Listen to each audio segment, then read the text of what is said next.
Susan, and this is Eliya, and welcome to Seed Scholars Gather and Grow Summer Series, where we're going to explore our senses out in our natural environment. Exactly. So we're going to be exploring our sense of sound, our sense of smell, and our sense of sight. And our sense of touch, our sense of taste, and beyond. So stay tuned for some videos and activities that go with those senses. Can't wait.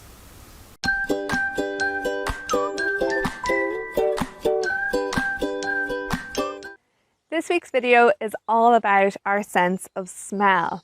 Now, our sense of smell is really important, and it often works with our ability to taste. Our sense of smell can remind us of some really lovely memories. So for me, whenever I smell gorse flowers, it reminds me of hiking in the mountains with my friends. So it's a really important sense that we use on a daily basis. However, there are some creatures in the woodland that use their sense of smell for tracking and for leaving scents behind them. So foxes have an excellent sense of smell, but so do badgers. And it's said that badgers have a sense of smell that is 700 to 800 times stronger than humans. Imagine that. So let's go and explore our sense of smell in this video.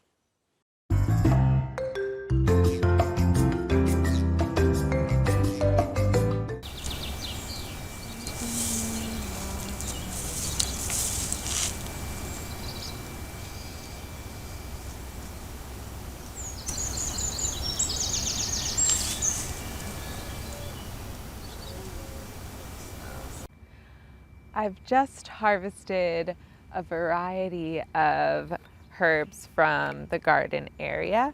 I got some lavender sprigs, some sage, and some glorious lemon balm. So there's my little bouquet. Smells so good. And what I can do with them is just remove the bottom leaves, so I'm left with just the top bit. So I'll just remove these bottom bits and have a clear stem, and I can just insert that into a glass jar or really any vessel of water, ideally with a more narrow top here so that it can sit without sinking in. And within 2 weeks to a month, the roots will start to grow. And once that happens, more leaves will grow, or I can repot it into soil. So there's some options from there. But if I want to give these as a gift, the gift of scent to neighbors or friends, or if I just want some more for different parts of the garden or the balcony, wherever I'm planting it, or a sunny window, this is a great way to do it. And then I can dry it out and have it as a loose leaf tea to get all those health benefits. The lavender is great as a digestive tonic and as a sleep helper. The lemon balm is really calming for our bodies as well and for our minds. And sage can improve our mood, and they all have anti-inflammatory effects as well, and lovely scents, of course. So there's so much to be gained from spending some time with the herbs outdoors, and we will enjoy these together. Action.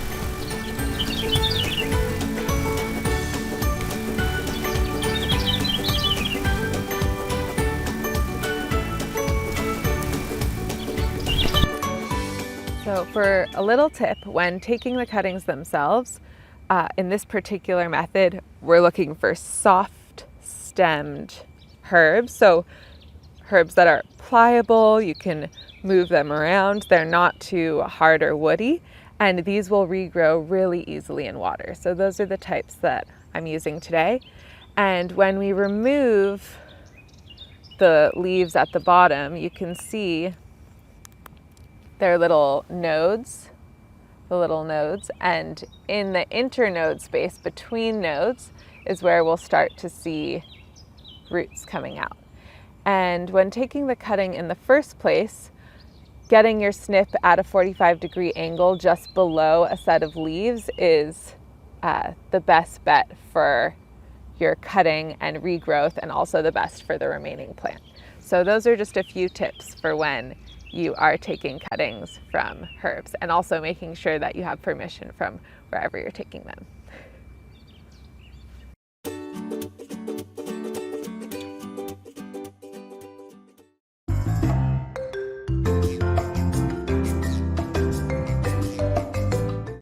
So today we're going to be exploring our sense of smell as we make some nettle pesto. So the first thing we need are some nettles. So we have a lovely variety here beside us, and I'm going to show you a few different ways that you might harvest these nettles. So you can see that I'm wearing my long sleeved top and some long sleeve bottoms because I don't want to get stung. I can start by trying to grasp the nettle. If you go in with confidence, you shouldn't get stung. Oh, and I didn't have enough confidence there, so I need to go again. So straight in, and you just want to take the top few leaves. And let's take this one here, straight in, and try again. So if you want, you can also use some gloves, which you can use to collect your nettles and to stop you from getting stung. So I'm just going to go and collect a few more nettles for our nettle pesto, and I'll see you over by the fire.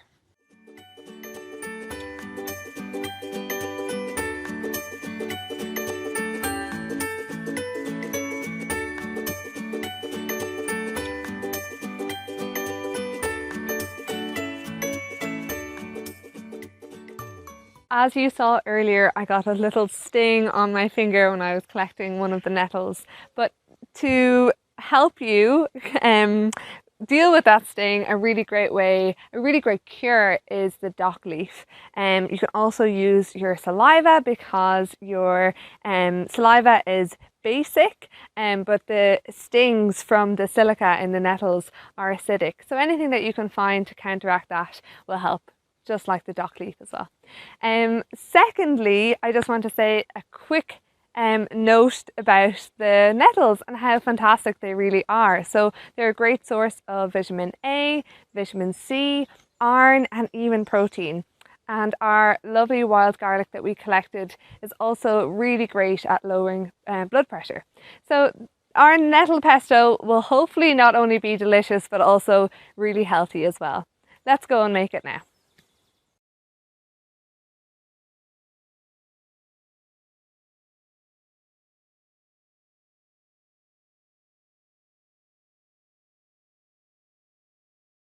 The second thing we need for our lovely nettle pesto is some garlic.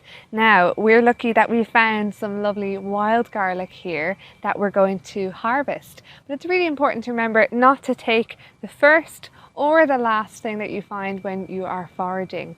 It's also important to remember some of our lookalikes. So wild garlic looks a lot like lords and ladies, so we want to avoid taking that. But you can be sure that it is wild garlic by its lovely scent and aroma.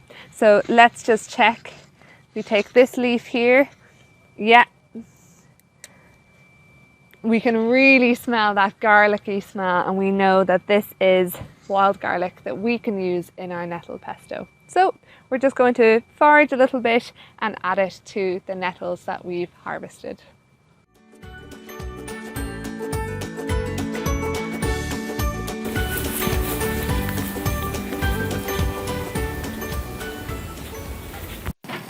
To make the pesto, Susan crushed up the hazelnuts. She crushed up the nettles to rid them of the stinginess, and then she begins to chop up the nettle leaves and combine all of the ingredients with some olive oil and salt and pepper, and voila! So we have a very special guest to come and try our lovely nettle and garlic and hazelnut pesto. So Eliya, would you like to give it a try? I would love to, and I'm gonna give it a smell first so I can really take it in and see what my senses have to say about it, And then I'll try it with the taste. I'm going to try it on a cracker here. You can try it on some bread, whatever you like. Or you could even put in some pasta or try it on its own like Eliya is here. Or add some cheese if you're a cheese person. But I'm going to taste it. It smells really fresh. Bon appetit. Guten Appetit.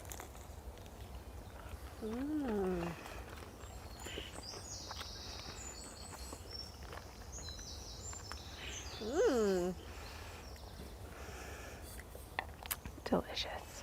Tastes like summer. Thank you so much for joining us for Gather and Grow Summer Series. We had a sensational time and we hope you did too. See you next time. Slán!